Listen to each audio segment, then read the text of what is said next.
ಸಂಭ್ರಮದಿಂದ ನೆರವೇರಿದ ಸಾಧ್ಯ ಶಿರೋಮಣಿ ತಿರುಡಿಗಿ ತಿಮ್ಮಮ್ಮನವರ ಆರಾಧನಾ ಮಹೋತ್ಸವ. ಗಜೇಂದ್ರಗಢದ ಹಿರೇಮನಿ ಬಡಾವಣೆಯಲ್ಲಿ ಸಾಧ್ಯ ಶಿರೋಮಣಿ ತಿರುಡಿಗಿ ತಿಮ್ಮಮ್ಮನವರ ಆರಾಧನಾ ಮಹೋತ್ಸವ ಭಕ್ತರು ಸಂಭ್ರಮದಿಂದ ಸೋಮವಾರ ಆಚರಿಸಿದರು. ನಿವೃತ್ತ ಶಿಕ್ಷಕರಾದ ಶ್ರೀ ರಾಮಮೂರ್ತಿ ಜೋಶಿ ಅವರು ಮಾತನಾಡಿ, ಭಕ್ತರ ಶ್ರೇಯೋಭಿವೃದ್ಧಿಗೆ ಮಾತೆಯ ಕೊಡುಗೆ ಅಪಾರ. ಶ್ರೀ ಕ್ಷೇತ್ರ ಅಮ್ಮನಕಟ್ಟಿಯಲ್ಲಿ ಸಾಧ್ಯ ಶಿರೋಮಣಿ ತಿರುಡಿಗಿ ತಿಮ್ಮಮ್ಮನವರ ಆರಾಧನಾ ಮಹೋತ್ಸವ 3 ದಿನ ನಡೆಯುತ್ತಿದೆ. ಲಿಂಗಸ್ಕೂರು ತಾಲೂಕು ಹುನೂರು ಗ್ರಾಮಕ್ಕೆ ಹೊಂದಿಕೊಂಡ ಅಮ್ಮನಕಟ್ಟಿಯಲ್ಲಿ ಮಾತೆಯ ದೇವಸ್ಥಾನ ಇದೆ ಎಂದರು.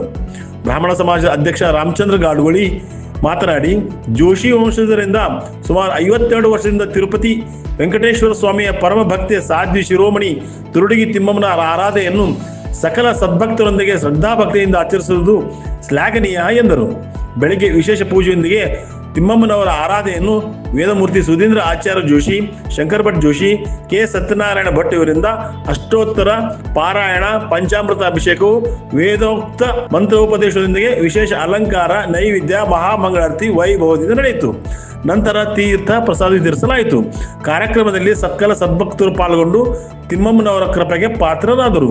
ಶ್ರೀ ವಾಸು ಕುಲಕರ್ಣಿ, ಸಂಜು ಜೋಶಿ, ರಘುನಾಥ್ ಭಟ್ ತಾಸೀನ್, ರಾಮಚಂದ್ರ ಪದಕಿ, ಸುಧಾಕರ್ ಕುಲಕರ್ಣಿ, ವಿನಾಯಕ್ ರಾಜ್ ಪುರೋಹಿತ್, ಶ್ರೀನಿವಾಸ್ ತೈಲಂಗ್, ರಾಘವೇಂದ್ರ ಕುಲಕರ್ಣಿ, ರಾಮಚಂದ್ರ ರಾಜ್ ಪುರೋಹಿತ್, ರಘು ತಾಸೀನ್, ಬದ್ರಿನಾಥ್ ಜೋಶಿ, ಸತೀಶ್ ಕುಣಾರ್ ಸಂತೆ ಇನ್ನಿತರರು ಉಪಸ್ಥಿತರಿದ್ದರು.